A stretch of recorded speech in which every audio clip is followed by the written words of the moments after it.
Okay, so in today's video, I'm going to talk about some major changes coming to your credit reports and credit scores. And guys, this is major game changes right here. So I want to talk about it. We're going to go through it and, we're going to see exactly what changes are being made and how it's going to affect you or how it may affect you, because I don't know, some of you guys it may not affect at all. So let's get started.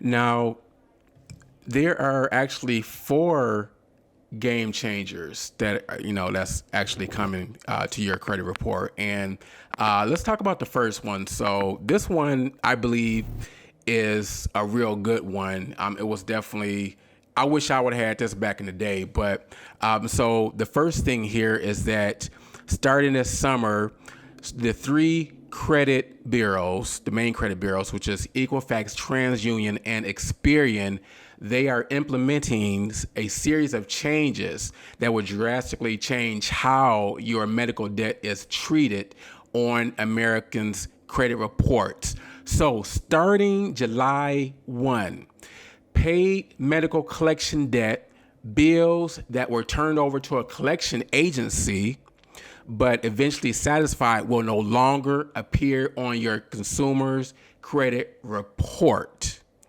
So again, that's going to be gone. Now also, starting the 1st of July, consumers will get a whole full year to work out insurance and billing issues before unpaid medical debt gets reported on your credit files. Now, currently, the grace period is around about 6 months. Now, I wish I knew about this back in the day when I was in college, because I got sick. I broke out all over my body, and I had like these, I don't know if it was a chicken pox, I don't remember, whatever it was, but my whole body was itching, and man, I was like red and pink, everything. I called my dad up, like, Dad, what do I need to do? And it's like, go to the hospital, duh. So I went to the hospital.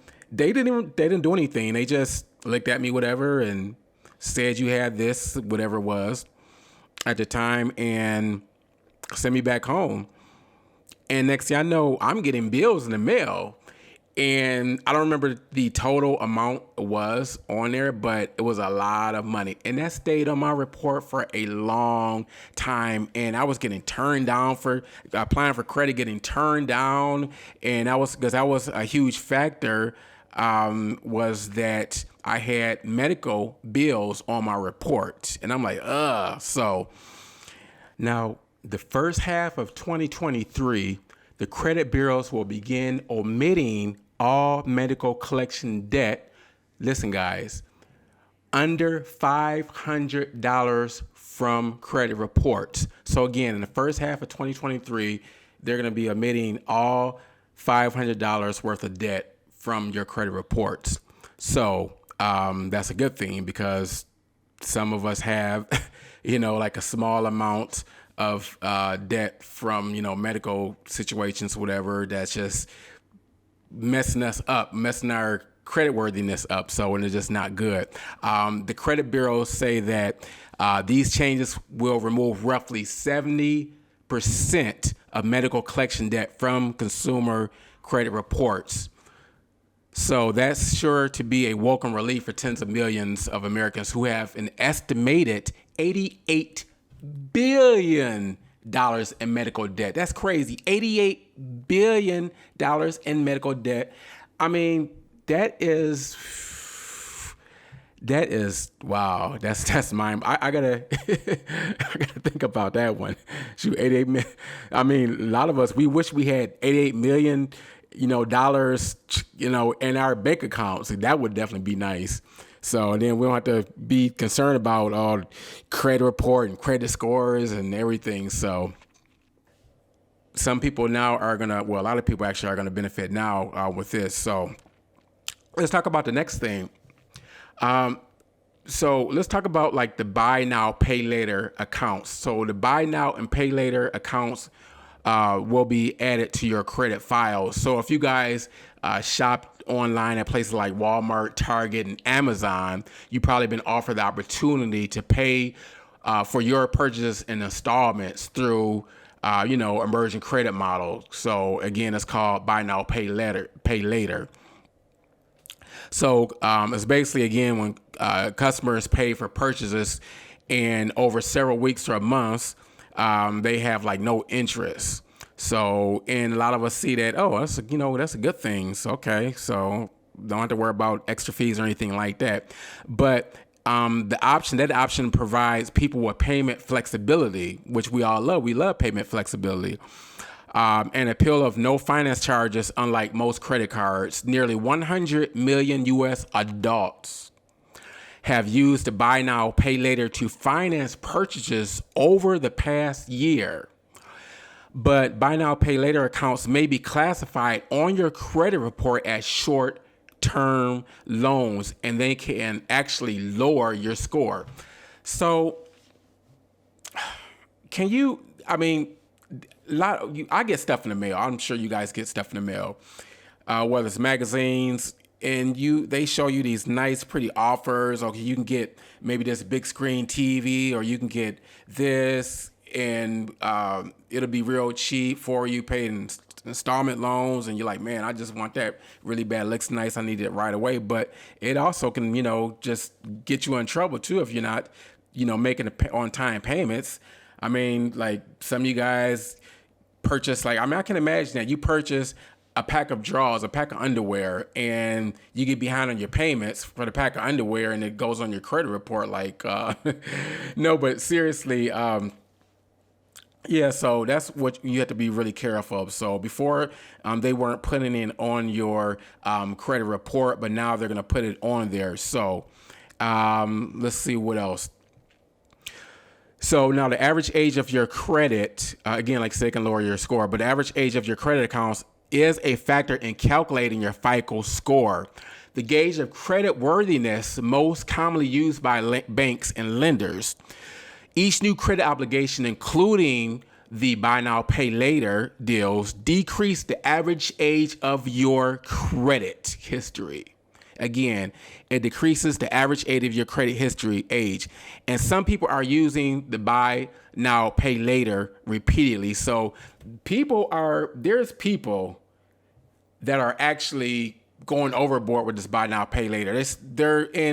Quite honestly, there's a lot of people that's doing this that really can't even afford to, I don't know, either they can afford to buy some of the stuff outright, whether it's a TV or something else, but there's some people that may be taking a little advantage of the system. They, keep buying all this stuff and never really have intentions on paying it back. There's a lot of people that's doing that. I know none of you guys are doing that. So, but again, that will be on your credit report. So don't default on those underwear. Now, let's talk about the next thing here. So because of the pandemic, the pandemic has really hurt a lot of people in a lot of different areas. The economic fallout from the C-19 pandemic actually wreaked havoc on millions of Americans. Between job layoffs, business interruptions, and social distancing, the past 2 years have been tougher, way tougher than a lot of people, especially like even older adults. Early in the pandemic, many lenders and creditors offered more flexibility options such as loan deferments or forbearances to help people struggling to keep up with their bills. Now, the credit bureau stepped up too, offering all U.S. Residents free weekly credit reports. So now that offer was set to expire the 20th of April, but the credit bureaus recently extended it into the end of the year. So you have until through the 31st of December to continue to get your weekly credit report. That's if you haven't even been getting it anyway, if you haven't known about it. But yeah, you can continue to get a weekly credit report, so you can kind of stay on top. I continually to monitor Credit Karma. because like weekly, well, really like every few days, it seems like they're updating my credit scores. Even though, but Credit Karma, I really don't like them in terms of being the sole source of where I get my credit information from as far as my scores and other things like that, because they're using VantageScore 3.0, and VantageScore 3.0, yes, a newer model than like the Fico, which was started back in 89. But now more people are picking up the VantageScore, but still, for me, not a lot of lenders are looking at that. They're still going with the old Fico, like the Fico. So right now, Fico 8 and Fico 9 are like kind of like the big deal with that. So you can definitely continue to get that. And speaking of FICO, I want to talk about that's going to be like actually number 4. I want to talk about, kind of jumped ahead of myself there. So there are more than a dozen versions of the FICO score we were just talking about. Most recent model dubbed FICO 10. So that's the latest model is FICO 10. Now, what FICO 10 does, FICO 10 takes rental payment history into account. Equally important, it more closely scrutinizes trended data, evaluating factors like balances and payment amounts over a longer period of time, which is 24 months or more, as opposed to looking at a one-time snapshot of your debt levels whenever your credit score is pulled. FICO 8 and 9 remain the mostly widely used models, but as more lenders adopt the FICO 10, people may see their scores rise or fall based on their debt patterns over many months or even years. It may not be enough to just pay your bills on time each month to maintain a score at an upper end of FICO's between their 3 and 850 range.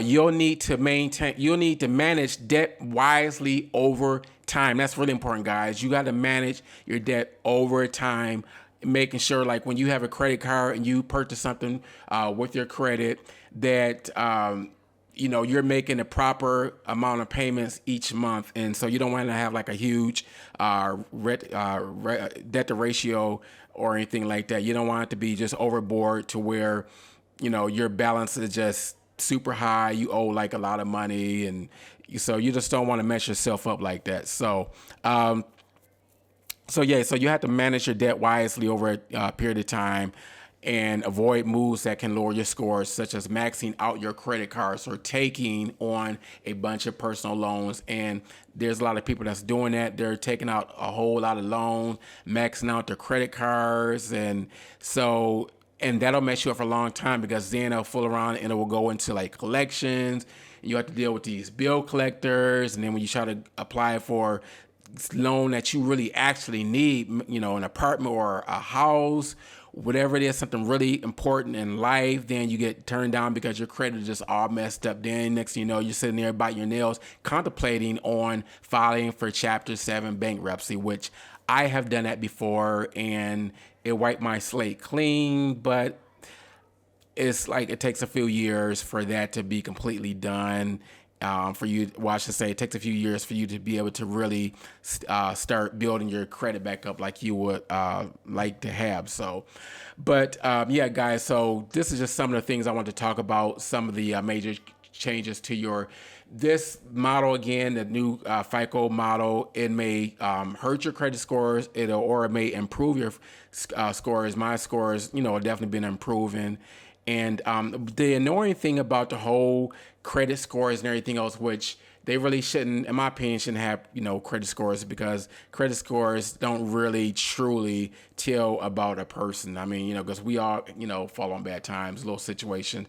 I mean, the slightest little thing, if you're late on a payment or something, and or if you apply for new credit, your credit, especially if you apply for new credit, next you know, your credit jumps down 10, 15 points, and it's just like terrible. But yeah, so we just have to be careful in terms of, managing our credit and making sure that, we keep our scores going. But as I was going to say, actually, so it's frustrating because I was just telling my wife, I was telling Tasha today, I almost don't even know what my real credit score is, because all these different FICO 9, 10, 8, 7s, whatever, Vantage scores. Like my credit scores are so different all across the board and everything else. And then I found out from today, from Goldman Sachs, like what my main true credit score is and everything. So, but I'm just like, wow, it's just so confusing because you're trying to keep up with all these different credit scores. And then you don't know who is really using what score. One person may pull up, one lender may pull up your credit score. It may say 720. You're trying to get a mortgage, another mortgage lender pulls your score. It may say 700 or it may say 680. So it's just like, but they want us to pay to get our actual true scores. So, but you can do that through FICO.com. Actually, is from my understanding is the most closest realist credit scores that they can pull from you, that they have on you. So, guys, this is it for this video, and thank you guys so much for supporting, and I will definitely see you in this next video. And please, guys, don't forget to like and subscribe, share all across social media. If you don't have social media, then share anyway. And you guys have a blessed evening, and I'll talk to you guys soon.